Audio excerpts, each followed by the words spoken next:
Order! Order! You are an incorrigible delinquent at times. Behave yourself, man!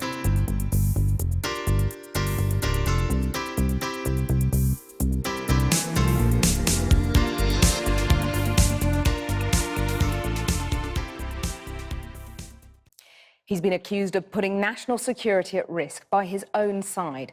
A string of leading Republicans are deserting Donald Trump, who slid more than 10 points behind in the polls. No wonder then he's been trying to kickstart his presidential campaign, pulling in the crowds with a new raft of economic policies and a promise to jumpstart America. But Mr. Trump had more bad news this morning as another top senator, Susan Collins from Maine, said she wouldn't be voting for him in November. Our international editor, Lindsay Hilson, reports. He was trying to look presidential, and instead of insulting a crying baby or a bereaved military family, present a normal Republican economic policy. I am proposing an across-the-board income tax reduction, especially for middle-income Americans. This will lead to millions of new and really good-paying jobs. The rich will pay their fair share, but no one will pay so much that it destroys jobs or undermines our ability as a nation to compete. The usual hecklers were at last night's rally in Detroit, but they're not the problem for Donald Trump. It's his own side. The Republican Party establishment is turning on their nominee. Senator Susan Collins from Maine wrote, "Donald Trump does not reflect historical Republican values. He opts to mock the vulnerable and inflame prejudices by attacking ethnic and religious minorities." 50 top security officials from Republican administrations signed a letter saying, "We are convinced that in the Oval Office he would be the most reckless president in American history." He has no foreign policy experience, and characteristic for him, he shows no interest in learning this. I'm not someone who's just done this in the White House and in the State Department. I spent 4 years in Iraq and Vietnam on the front, seeing what happens when mistakes are made with our young men and women. We can't have this happen again. This is a life and death situation. He knows nothing about this. He has a tendency to reverse positions. I hear that baby crying. I like it. On the most unlikely of issues. Actually, I was only kidding. You can get the baby out of here. But the insults he hurled at the Khans, whose son was killed while serving in Iraq and who spoke against Mr. Trump at the Democrat convention, have been the most damaging. People ask me, what do you think about Trump? Honestly, I don't care for him much.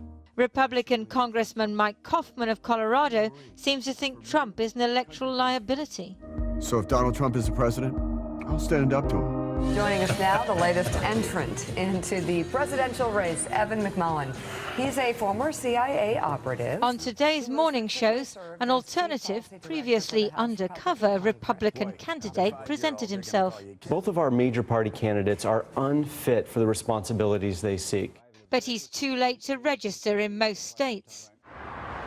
Trump enthusiasts seem unfazed by the crisis in the party, even though he's fallen behind Hillary Clinton by up to 10 points in the polls.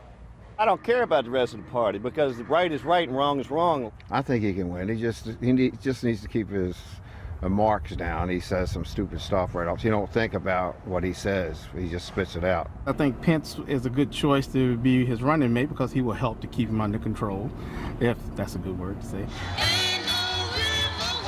But some eminent Republicans have even pledged to support Hillary Clinton as the least worst anything but Trump option. Kind of values we really cherish. Be libertarian with me this one time, and I'll prove it to you. Even the marijuana-eating libertarian candidate is attracting some senior Republican support.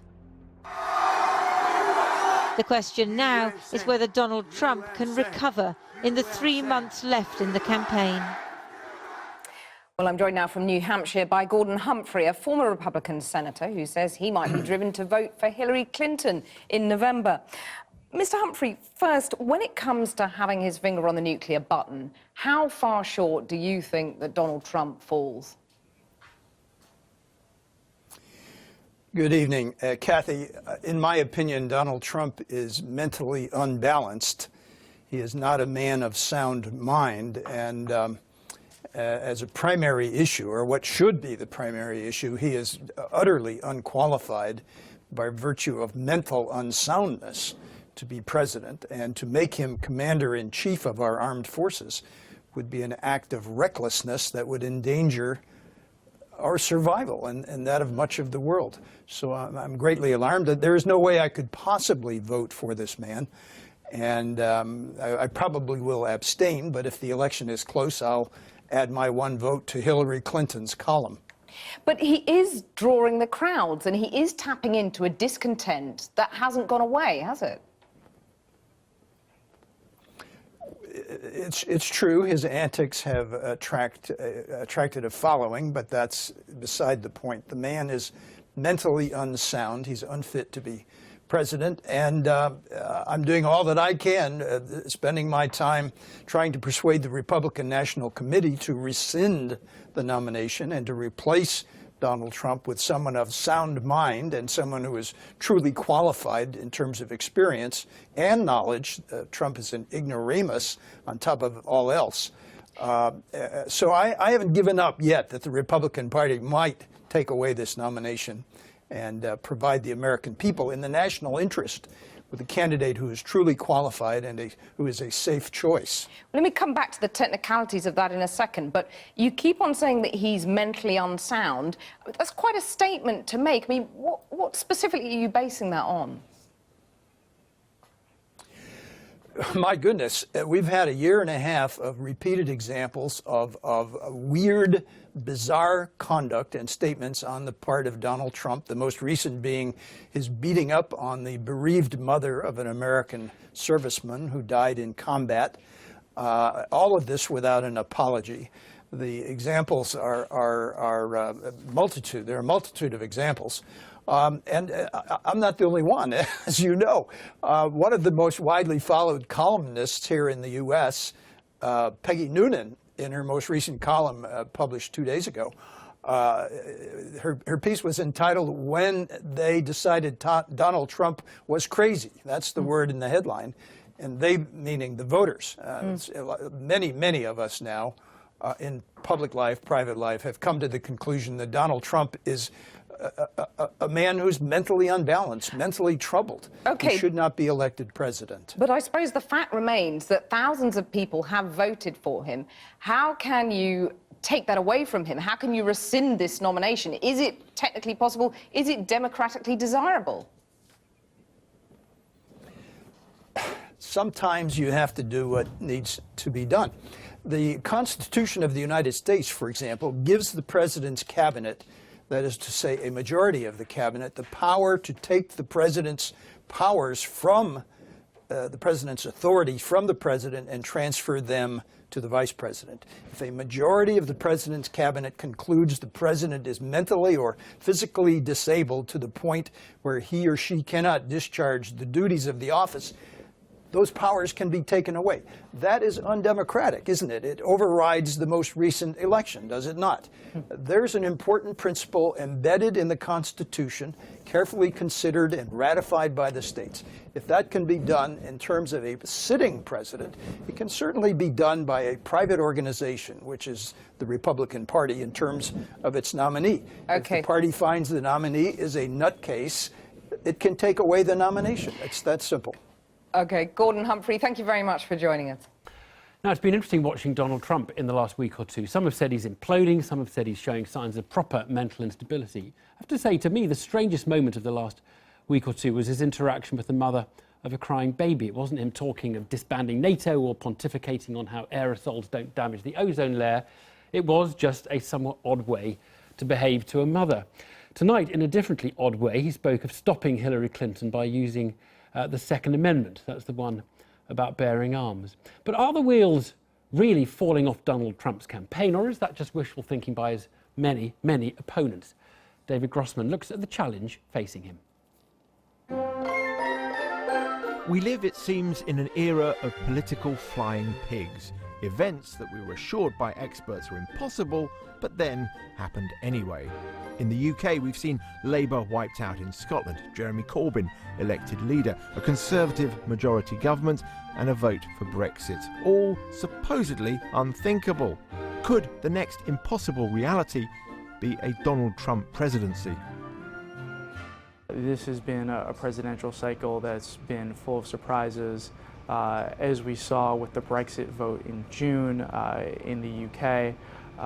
Even, obviously that gap was smaller in polling, but polling is an imperfect measurement of public sentiment and who's actually going to show up and vote. And there still could be surprises to come. The last couple of weeks have certainly been full of surprises, but none in Donald Trump's favour. He got into an extraordinary public row with the parents of a fallen Muslim American soldier, at one point comparing his supposed sacrifice to theirs. That row hasn't, it seemed, played well in the polls. If we trace Donald Trump in red and Hillary Clinton in blue since last October, we can see a definite rise and fall in the Trump campaign in recent weeks. From slightly ahead going into the Democratic convention to a double-digit deficit today. The way we elect presidents, Donald Trump would have to carry certain states, specific states in the upper Midwest, industrial states, that he needs absolutely to win the election. He's doing poorly in those states almost without exception. So the way back would require some enormous collapse on Hillary Clinton's part.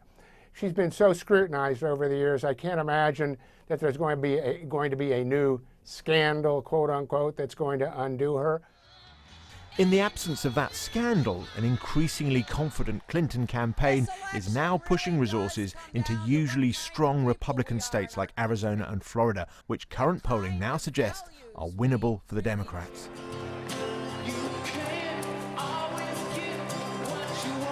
During the battle for the party's nomination, Donald Trump was focused on appealing to die-hard Republican activists. Now he has to win over the uncommitted voters in the middle, a very different challenge that his campaign shows no sign of adjusting to, and the frustration in Republican circles is obvious. Today, a letter signed by 50 former Republican administration officials warned that Donald Trump would make a dangerous president who would put at risk our country's national security. He lacks the character, values, and experience to be president. I've been watching this train wreck for quite some time, and I kept wondering and hoping that somebody would say something and step forward and try to stop it. And at some point you have to look at yourself and say, if you really feel this way, then it is your responsibility actually to say something and step forward. Now, what impact it has on the election, I am a Republican and I would rather that the Republicans would win, but more importantly, I would rather that my country not go down a fascist route. But Donald Trump continues to defy the conventions of political campaigning. Tonight, in a rally in North Carolina, Mr. Trump appeared to suggest that presidential assassination might be the only way for Americans to keep their Second Amendment right to bear arms. Hillary wants to essentially abolish the Second Amendment. By the way, and if she gets to pick her judges, nothing you can do, folks. Although the Second Amendment people, maybe there is, I don't know. But in just 90 days, America decides. Meanwhile, the world waits. No comments. David Grossman reporting there. I've been